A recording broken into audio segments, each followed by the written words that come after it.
శ్రీమాత్రే నమః. ఎవరిది ఏ రాశో తెలుసుకోవడానికి రెండు పద్ధతులు ఉన్నాయి. ఒకటి జన్మ నక్షత్రము, రెండవది నామ నక్షత్రము. జన్మ నక్షత్రం అంటే మీరు పుట్టిన సమయాన్ని బట్టి నక్షత్రాన్ని తెలుసుకోవటం. సమయం కాని వారు పుట్టిన తేదీ కానీ గుర్తుండదు. అలాంటి వారికి వారి నామాన్ని, వారి పేరుని బట్టి నక్షత్రాన్ని, రాశిని చెప్పవచ్చు. జ్యోతిష శాస్త్రంలో మొత్తం 12 రాశులు ఉన్నాయి.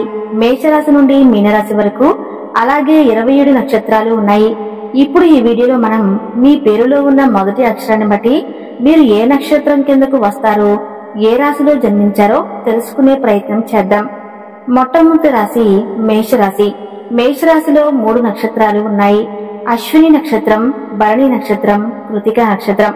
మీ పేరులో మొదటి అక్షరం కనుక చూ, చే, చో, లా అంటే ఉదాహరణకు చేతన, లకన్, చెర్రి ఈ 4 అక్షరాల్లో ఏదో ఒక అక్షరం కనుక మీ పేరు మొదట్లో ఉంటే మీరు అశ్విని నక్షత్రం, మేషరాశిలో జన్మించినట్లు. రెండవది భరణి నక్షత్రం. లీ, లు, లే, లో ఉదాహరణకు లీలా, కృష్ణ, లోకేష్లు అన్నమాట. ఈ 4 అక్షరాల్లో ఏదో ఒక అక్షరం కనుక మీ పేరు స్టార్టింగ్ లో ఉన్నట్లయితే మీరు భరణి నక్షత్రంలో మేషరాశిలో జన్మించినట్లు. అదే మీ పేరులో ఉన్న మొదటి అక్షరం కనుక ఆతో మొదలైతే కనుక ఉదాహరణకు ఆది, వీరు కృతిక నక్షత్రం, మేషరాశిలో జన్మించినట్లు. రెండవ రాశి వృషభ రాశి. ఈ వృషభ రాశిలో కృతిక నక్షత్రం 2, 3, 4 పాదాలు, రోహిణి నక్షత్రం, మృగశిర నక్షత్రం ఉన్నాయి. మొదటి అక్షరం కనుక ఈ, ఊ, ఏ అంటే ఉదాహరణకు ఊర్వశి, ఎల్లయ్య, ఈశ్వర్ ఇలా అన్నమాట. ఈ 3 అక్షరాల్లో ఏదో ఒక అక్షరం కనుక మీ పేరు స్టార్టింగ్ లో ఉన్నట్లయితే మీరు కృతిక నక్షత్రం, వృషభ రాశిలో జన్మించినట్లు. అదే మీ పేరు మొదట్లో అక్షరం కనుక ఈ, వా, వి, ఊ తో మొదలైతే కనుక మీరు రోహిణి నక్షత్రం, వృషభ రాశిలో జన్మించినట్లు. వే, ఓ, తో మొదలైతే కనుక మీరు మృగశిర నక్షత్రం, వృషభ రాశిలో జన్మించినట్లు.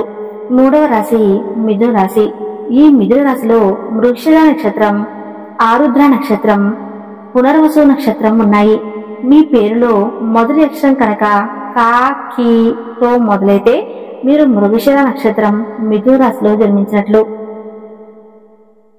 అదే మీ పేరులో మొదటి అక్షరం కనుక కు, కం, జ, చ తో మొదలైతే మీరు ఆరుద్ర నక్షత్రం, మిథున రాశిలోకి వస్తారు.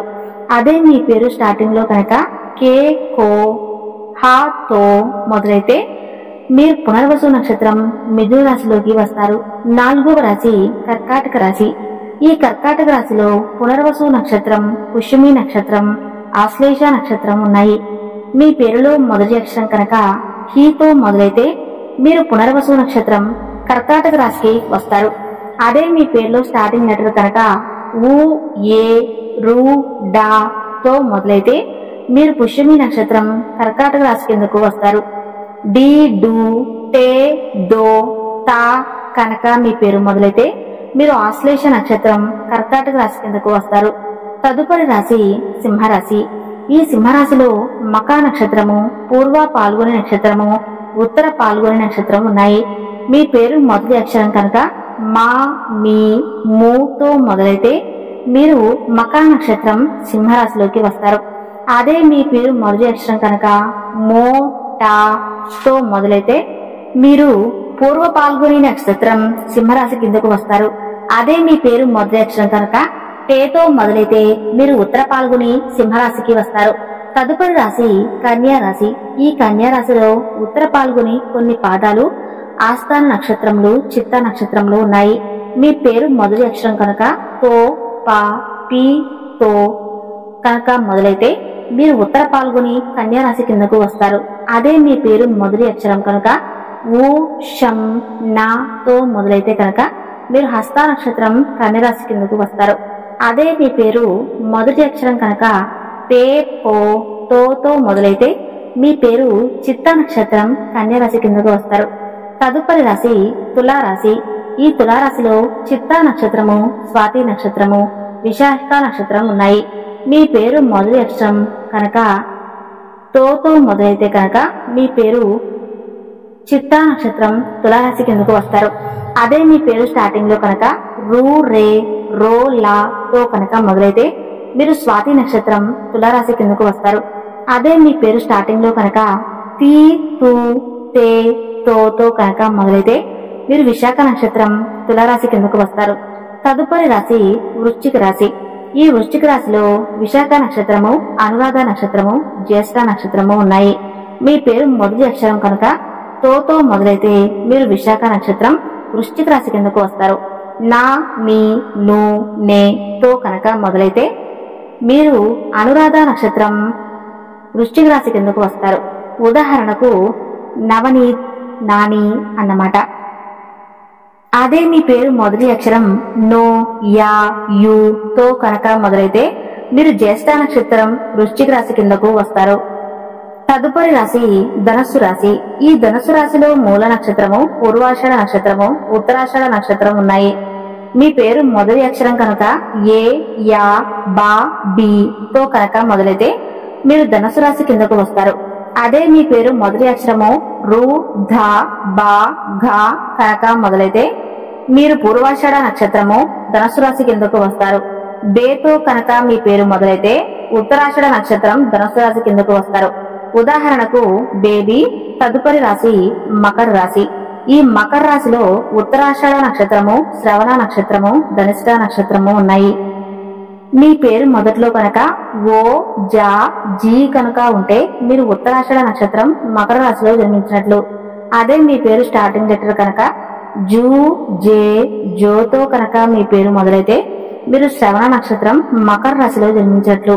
ఉదాహరణకి జ్యోత్స్న, జగన్, జగన్నాథం అన్నమాట. మీ పేరు మొదలైతే మీరు ధనిష్ఠ నక్షత్రం మకర రాశిలో జన్మించినట్లు. ఆ పేర్లు గా, గీత కనుక. తదుపరి రాశి కుంభరాశి. కుంభరాశిలో ధనిష్ఠ నక్షత్రం, శతభిష నక్షత్రము, పూర్వభద్ర నక్షత్రము ఉన్నాయి. మీ పేరు మొదట్లో కనుక గు, గే కనుక ఉన్నట్లయితే మీరు ధనిష్ఠ నక్షత్రం కుంభరాశి కిందకు వస్తారు. అదే మీ పేరు మొదట్లో గో, సా, సి, సు కనుక మీ పేరు మొదలైతే మీరు శతభిష నక్షత్రం కుంభరాశి కిందకు వస్తారు. అదే మీ పేరు స్టార్టింగ్ కనుక సే, షో, దా కనుక ఉన్నట్లయితే మీరు పూర్వాషాఢ నక్షత్రము కుంభరాశిలో జన్మించినట్లు. ఆఖరికి రాశి మీనరాశి. ఈ మీనరాశిలో పూర్వభద్ర నక్షత్రము, ఉత్తరాభద్ర నక్షత్రము, రేవతి నక్షత్రము ఉన్నాయి. మీ పేరు మొదట్లో కనుక ఉన్నట్లయితే మీ పూర్వభద్ర నక్షత్రము ది అని ఉండాలి. మీనరాశిలో జన్మించినట్లు. అదే మీ పేరు మొదట్లో కనుక దు, షం, చ, ద కనుక ఉన్నట్లయితే మీరు ఉత్తరాభద్ర నక్షత్రం మీనరాశిలో జన్మించినట్లు. దే, దో, చ, చీతో కనుక మీ పేరు మొదలైతే మీరు రేవతి నక్షత్రం మీనరాశిలో జన్మించినట్లు. అలాగే మేము ఈ ఛానల్లో మేషరాశి నుండి మీనరాశి వరకు పుట్టిన తేదీ, ప్రతి ఒక్కరి స్వభావం గురించి వీడియోస్ చేసి ఈ లింక్ లో డిస్క్రిప్షన్ లో పెట్టడం జరుగుతుంది. దయచేసి వాటిని కూడా చూడండి, మిస్ అవ్వకుండా. ఈ వీడియో మీకు నచ్చితే తప్పకుండా లైక్ చేసి జై శ్రీరామ్ అని చిన్న కామెంట్ చేయండి. Thank you.